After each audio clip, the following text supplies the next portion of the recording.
Basic part चल रहा था 9th 10th और 11th का, तो उसका आगे स्टार्ट करते हैं।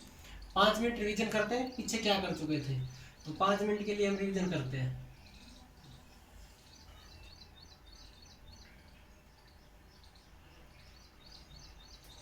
तीन, चार, इधर होगा प्लस इन्फिनिटी,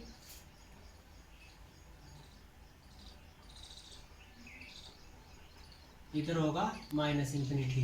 तो अभी तक हम पढ़ चुके थे कि एक से और इस साइड वाला पार्ट जो होगा वो होगा हमारा नेचुरल पार्ट, नेचुरल नंबर। अगर नेचुरल नंबर में जीरो को भी शामिल कर लेंगे तो ये हमारा बन जाता है whole number.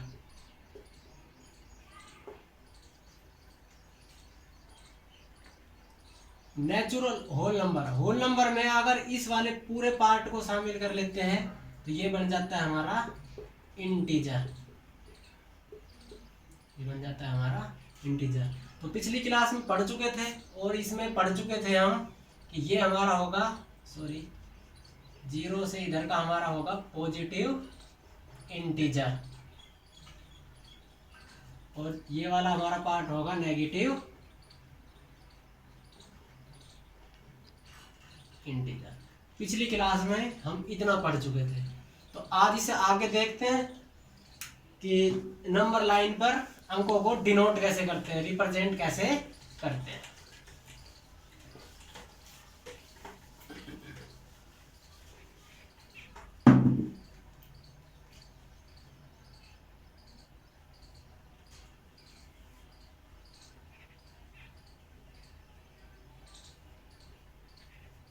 Plus infinity, minus infinity. तो सबसे पहले तो पता करते हैं कि इस लाइन पर नंबर छोटा कौन सा है और बड़ा कौन सा है। जैसे छोटी क्लासों में हम देखते थे कि -2 बड़ा है या 3, तो उसमें बहुत कंफ्यूज होता था। तो आज हम चेक करते हैं कि -3 बड़ा है या 2 बड़ा है, कैसे बड़ा है वो देखते हैं आगे। मान लेते हो आज आप एक यहाँ इस पॉइंट पे खड़े हो और एक स्थान से मतलब आपने एक दूरी तय करी, वो कर ली 1 यूनिट। कितनी कर ली?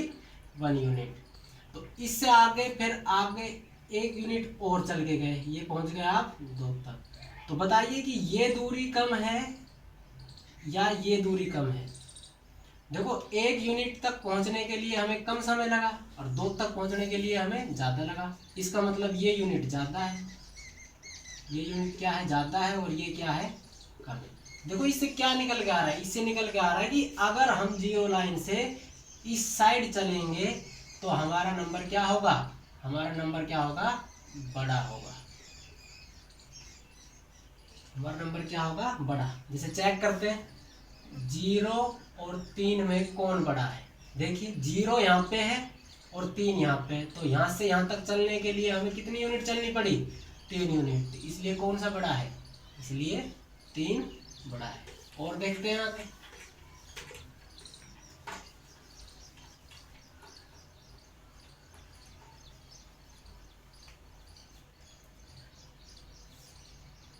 देखते हैं जैसे माइनस वाला, माइनस का 1 बड़ा है या 2 बड़ा है। देखिए माइनस का 1 यहाँ है और 2 यहाँ है, तो देखिए ये इस साइड आ रहा है, इस साइड आ रहा है, इसका मतलब ये क्या है? बड़ा है। तो कौन सा बड़ा है? माइनस का 2, सॉरी प्लस का 2 बड़ा है। और देखो आगे,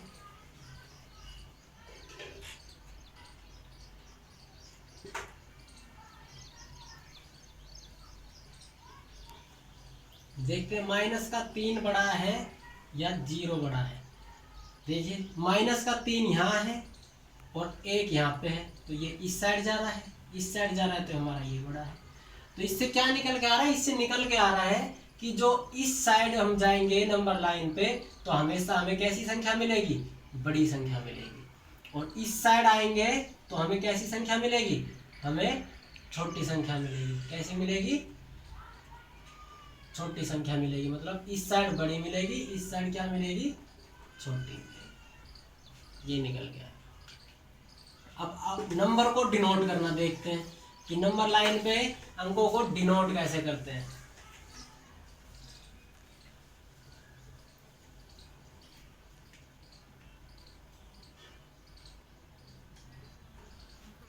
अब नंबरों को डिनोट करना देखते हैं। जैसे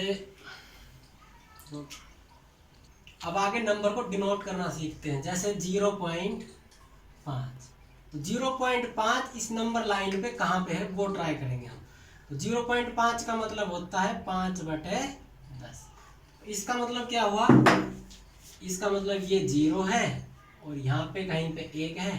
तो इस लाइन को हमें 10 बराबर भागों में विभाजित करना है। 1 2 3 4 5 6 7 8 9 और ये 10। तो हमें दिखाना है 0.5, यानी कि 1 2 3 4 5। तो ये वाला हमारा पार्ट होगा, ये क्या होगा 5/10 या 0.5। तो हम नंबर लाइन पे दिखा सकते हैं। जैसे इसको यहाँ पे दिखाना है तो 10 बराबर भागों में 1 2 3 4 5 6 7 8 9 और ये 10। तो 0.5 को दिखाओ, 1 2 3 4 5। ये वाला हिस्सा हमारा क्या होगा 0.5। और देखते हैं, जैसे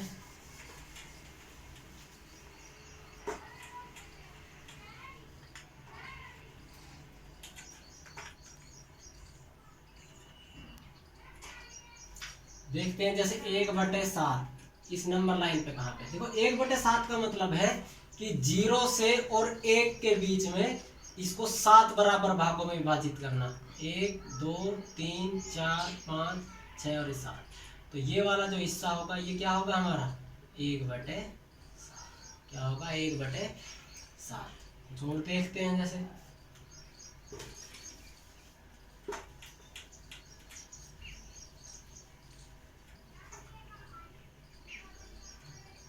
अब देखते हैं जैसे 24/5 इसको कैसे डिनोट करके दिखाएंगे 24/5। तो 24/5 को डिनोट करने के लिए सबसे पहले हमें इसको मिक्स्ड फ्रैक्शन या मिश्रित भिन्न में तोड़ना होगा। जैसे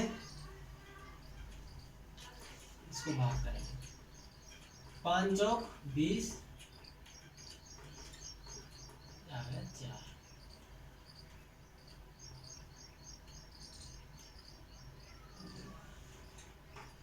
यहाँ से क्या निकल के आया, यहाँ से निकल के आया 4 तो कंप्लीट है और 4/5।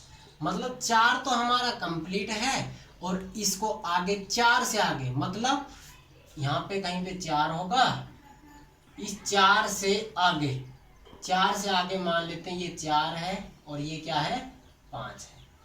तो इससे आगे 4 तो कंप्लीट हो गया, इसको 5 बराबर भागों में विभाजित करना। 1 2 3 4 और 1 5।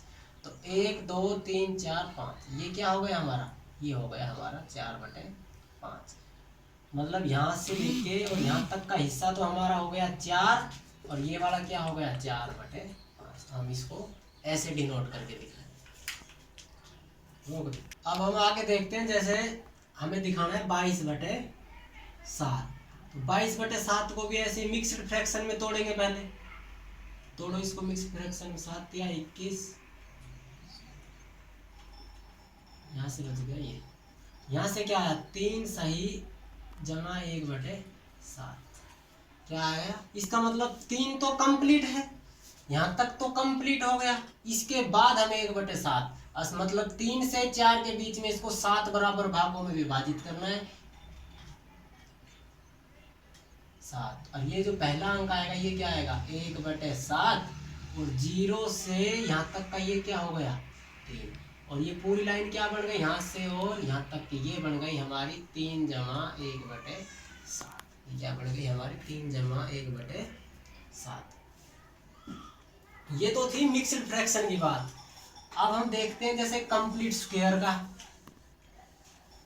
कंप्लीट स्क्वायर का मतलब जैसे दे रखा है हमारे पास 25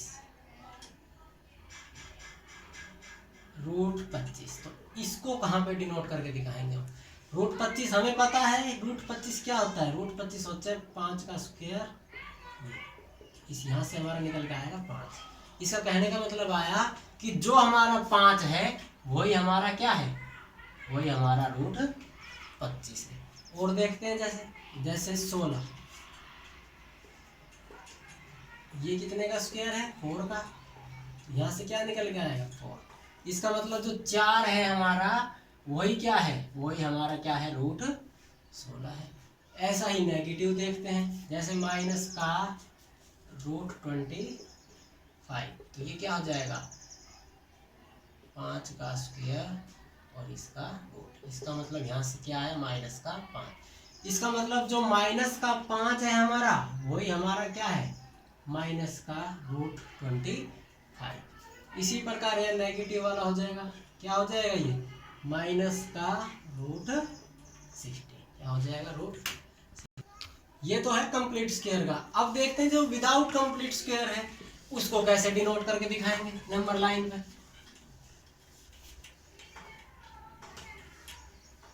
जैसे हमारे पास दे रखा है √2, इसको कैसे नंबर लाइन पे डिनोट करके दिखाएंगे।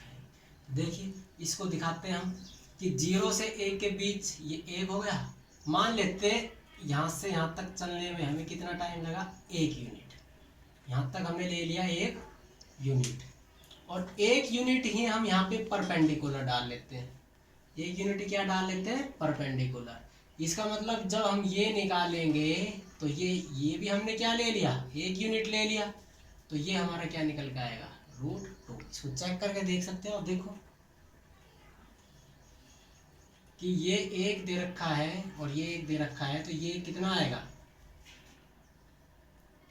1 का स्क्वायर प्लस 1 का स्क्वायर इसका अंडर। तो यहाँ से क्या आएगा निकल के, यहाँ से हमारा आएगा √2। क्या आएगा √2। इसका कहने का मतलब कि जो यहाँ पे लिखा हुआ है √2 उससे एक कम वैल्यू हमारी होती है ये वाली। तो इसको अब डिनोट कैसे करते हैं, तो सबसे पहले तो इसको नाप लेंगे कि ये लेंथ कितनी है, और उतनी ही लेंथ का हम यहाँ पे एक आर्क लगाएंगे, चाप लगाएंगे। क्या लगाएंगे चाप। तो ये वाली जो वैल्यू आएगी हमारी 0 से और यहाँ तक, ये हमारा क्या होगा 0 से, और जो इस बिंदु पर कट रहा है ये हमारा होगा √2। तो ये वाली वैल्यू क्या है √2। अब जिसे इसको और करके देखते हैं यहाँ पे।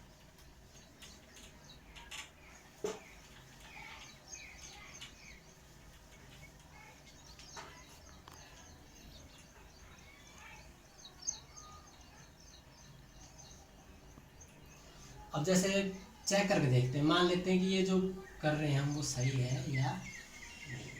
मान लेते हैं ये हमारे पास दे रखा है √x और ये 1 दे रखा है, तो ये वैल्यू कितनी आएगी, ये वैल्यू हमारी हमें इससे 1 कम आएगी। तो ये वैल्यू आएगी √x माइनस का 1। क्या आएगी √x माइनस का 1। इसको प्रूव करके देखते हैं क्या ये सही है या नहीं है।